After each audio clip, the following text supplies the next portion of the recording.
You can use your CAS to solve worked examples 15 and 16, and the way that you do that, and you'll know from watching those videos, they take a long time to do by hand, is you go into the menu, okay, and you look for the expressions for solving and factoring, and that's under the algebra menu, so 3.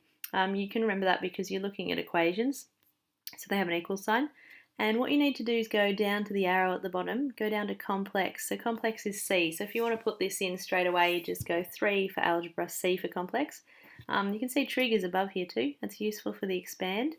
But algebra and then complex, and we're going to use solve or factor for the following sections.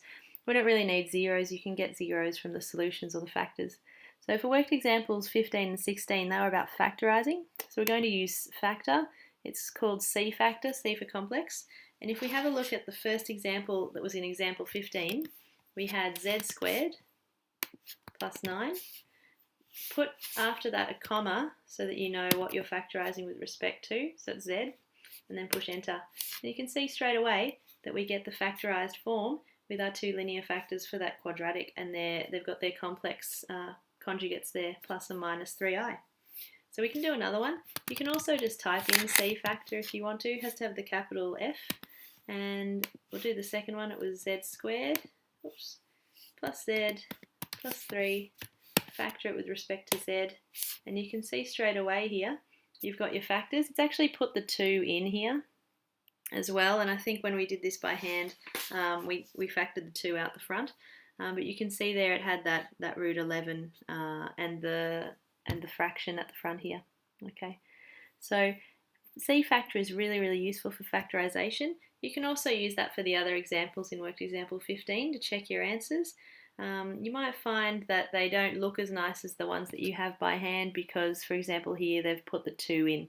So you just might have to, by hand, just factorise things out and cancel things as well. The other thing to look at is if you have cubics, you can use C factor as well for those. So go down, complex, factor. We'll do the cubic this time. So this is the one from worked example 16. We'll do the second one. So z cubed, and use the little hat here for power. Z cubed minus iz. Now when you're putting in the I, remember you have to go to the pi menu to get iz. Don't just type in I from the keypad, it won't work.